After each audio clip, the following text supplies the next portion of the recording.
Welcome back, strongest men, women, and children from blocks all around the world. This is My Block Strongest Man, and today we're going to continue our series spotlighting the athletes in preparation and training for the Shaw Classic, the inaugural Brian Shaw Classic that is happening. He announced it on December 12th, but I thought I heard him say on a recent video that it will be on the 11th and 12th. I thought it would be the 12th and the 13th. If we were to take a look at a calendar here, the 12th and the 13th are Saturday and Sunday. 11th and 12th will be Friday and Saturday. So let's see how he clarifies that going forward. But today, as you can see on my screen, we're going to talk about the preparation of Maxime Boudreault. Ciao, homie.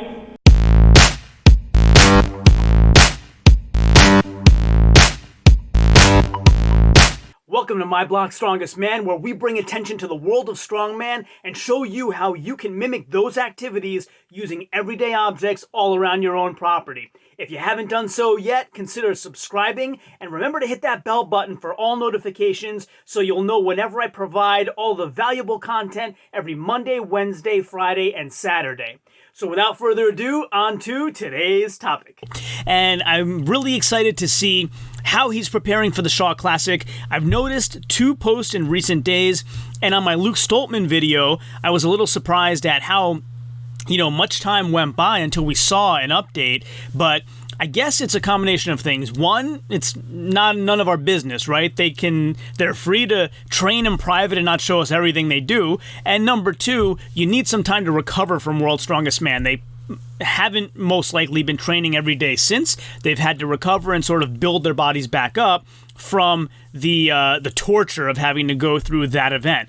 And so let's talk about Maxime Boudreault today, and before we go through what he's doing in preparation, let's look at what he did at World's Strongest Man so we can have a good basis to judge how we think he'll do at the Shaw Classic. And so if we take a look at some of the videos I did about World's Strongest Man, we take a look at the day one results. And so on day one, there was a farmer's walk, and then Maxime's group had a squat. Some of the other groups had a deadlift. So in the farmer's walk, Maxime did really well, second place in his group, just right behind Novikov, who ended up winning the whole damn thing. So really great distance for Maxime on that farmer's walk. That is 331 pounds per hand for max distance. And that one was, the twist on that was that you can only put it down in the safe zone at the end of the 10-meter stretch, at each end of the 10-meter stretch.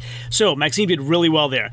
Then moving on to the squat, he came in fourth in his group, just only right above Gavin Bilton, who had an injury, who got injured. So not so great on the squat, but, I don't think there is a squat at the Shaw Classic anyway. So if we go back and take a look at the events at the Shaw Classic, we see here there isn't a squat anyway, so not a concern there.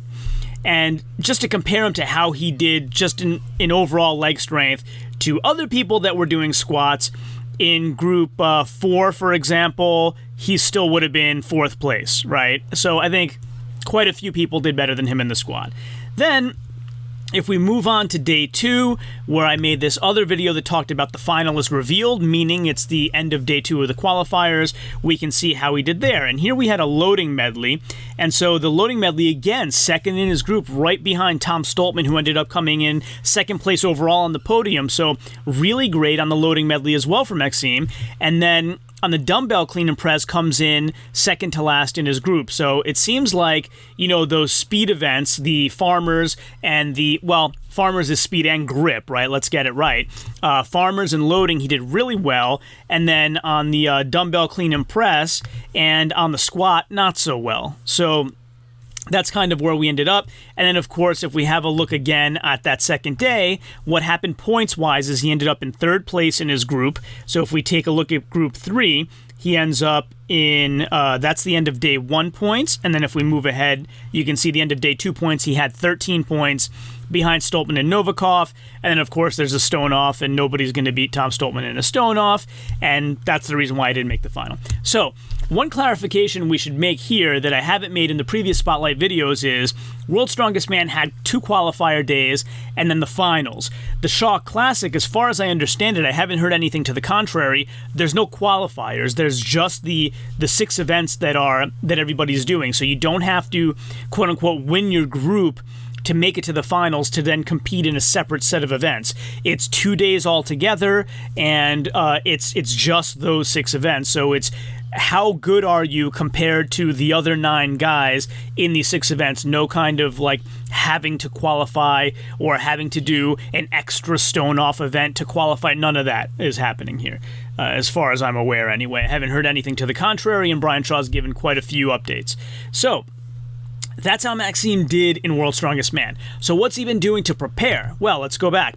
He's doing a circus or giant dumbbell lift, and so this one's 250 pounds, right? So how does that compare to what's going to happen at the Shaw Classic? Well, if we go to those events, there is going to be a circus dumbbell lift that is, as far as we know, 250 pounds. So, smart guy. He's training exactly what the event's going to be. Of course, Brian said some of these weights might change. These are weights he's shooting for, but Maxime is training exactly what he's heard that's going to be there, so that's great. And circus dumbbell, again, something he didn't do so well in World's Strongest Man, so he's training to his weaknesses, which is great, as opposed to Luke Stoltman, whose first thing he posted was training log press, which is, he's one of the best in the world, if not the best in the world in log press, so I was a little surprised there. So great for Maxime there. He's and by the way, let's see how many he gets up, just in comparison. And, he's probably not going for max reps here, but just out of curiosity, let's see what he posted. So that's 1, and now he's going for a second rep, and that's 2, and then let's see. He may not post the whole thing. He may go, either loop it or go into, he's got 2 more videos here on farmers that I want to show you as well. So that was 3. And I believe we can go check again. I think he did 4 at World's Strongest Man. And I don't know what that weight was, though, off the top of my head. So, yep, 4 there. So, but it looks like he had more in him. So, great for him training that. Then he goes into farmers. And so he's got 2 farmers, 400 pounds. And then in his second video, they're 445s. And, they're not easy. Like, they're challenging for him, but he's doing it. And he's got some decent speed, not blazing speed, but that's a lot of weight. Right? That is a lot of weight. And so when I see that, the one thing I want to compare to is what we talked about with Jerry Pritchett. So if we take a look at Jerry's Instagram, we can see he did some farmers and some frame carry as well. And so if we go back here, I think it's in this one. That's the frame only. Let's see. No, it should be here. Let's see if there's 2 videos here. Well, no. Oh, he actually mentions it here. So, he's doing a medley. That's right. So he's doing 2 farmers, and sorry, those are farmers. I thought it was a frame, but they are farmers. So he's doing 350 and 400 pound farmers, and then into an 890 pound frame. And so, yeah, so this is a total of 800 pounds, 400 pound farmers in each hand. And so let's just take a look at how Maxime did with that again, and we'll switch back over.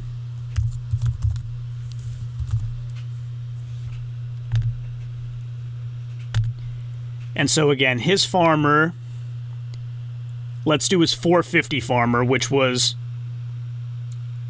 I think Jerry was a little faster, but they're right there neck and neck with each other. They're right there neck and neck with each other.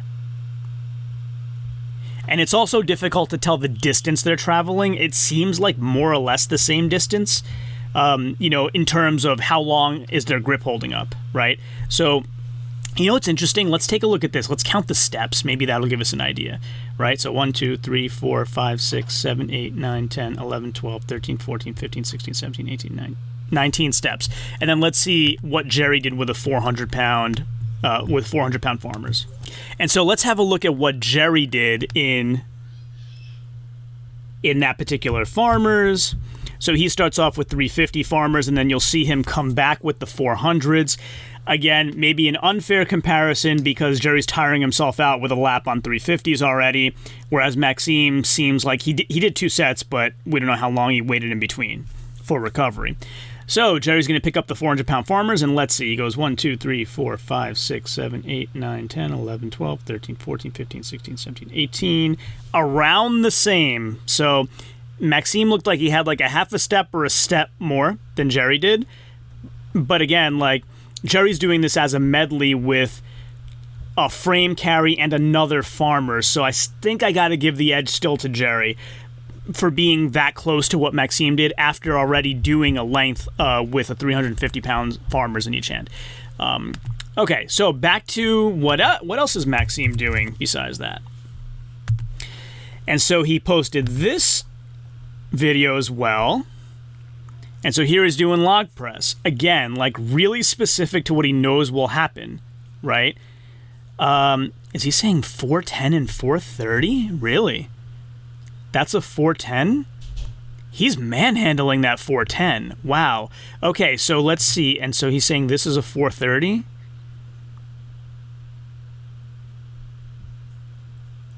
Let's see if he gets it. Oh boy, that...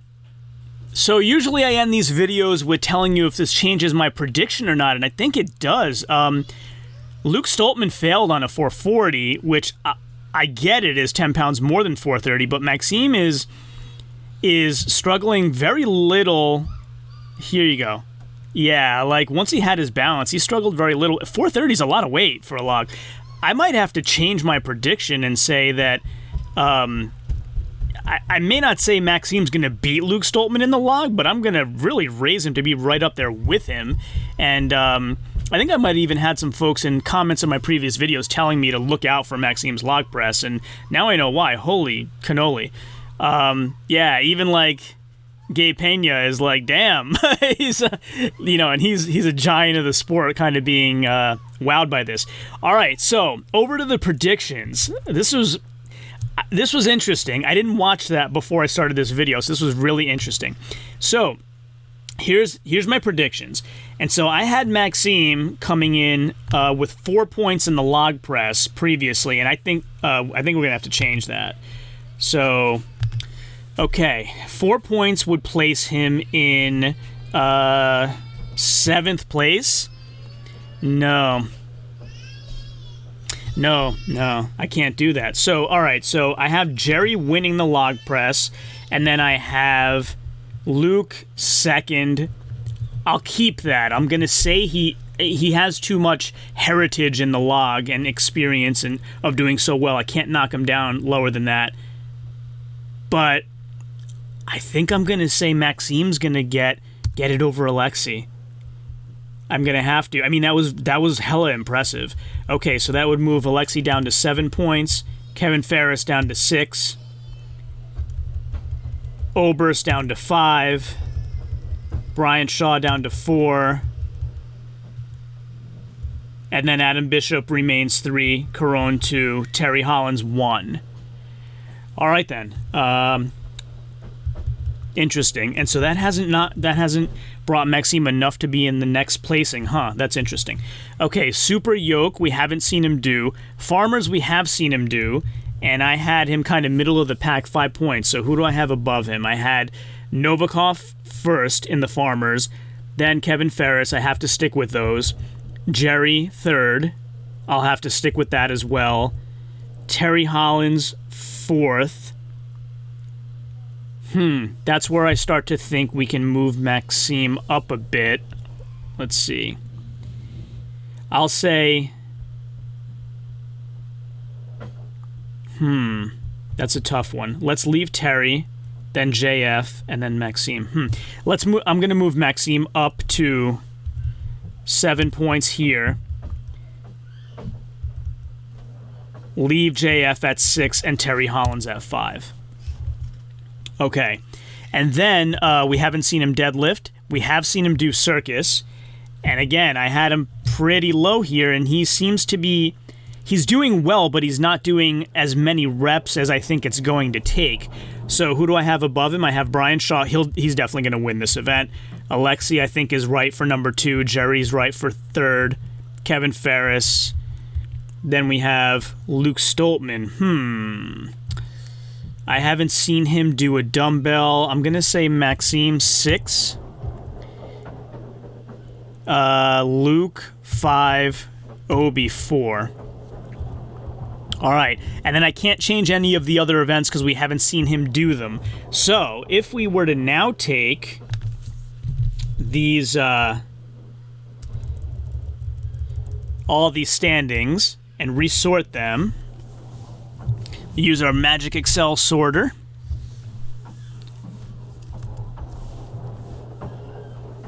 And so we will sort based on the total points. And we want largest to smallest. And so we do have a new standing. So we have Alexi still wins by the same margin over Jerry Pritchett, who is number 2, who is now 10 points ahead of Brian Shaw for number 3, and that's your podium still. Alexei Novikov, Jerry Pritchett, Brian Shaw. I have Kevin Ferris still in 4th, now tied with JF Caron, so I don't know what happens in the event of a tie, but I have them tied in points, Ferris and Caron. And then I have Boudreault leapfrogging up to number 6. I've had him in these predictions as low as 10 and 9, and now I have him in 6 just based on what I'm seeing of the training. And so thank you to all of you that have commented and told me to take another look at him. I think you're right, at least from what I'm seeing him do so far. Then I have Adam Bishop in 7, Luke Stoltman 8, Terry Hollins 9, and Robert Oberst 10. So that's your top 10 as of today from all the athlete spotlights I've done so far. Make sure to check back every day when I do a new athlete spotlight, and make sure to check the description for links to My Block Strongest Man merch and all of the other wonderful links that could be helpful to you. If I haven't mentioned it before, happy holidays to all of you and your families, and we'll see you next time on the next video. So if you like this video and want to learn more about any of the products I described during this video, make sure to check out the links in the description below. So if you like this video and haven't done so yet, please consider subscribing using that button right there. And also stay tuned for some other videos that you might love blooping up right there. This one is the one that YouTube thinks that you will like the best, and this one is the one that I think you will like the best. As always, share this with everyone, and until next time, ciao, homie.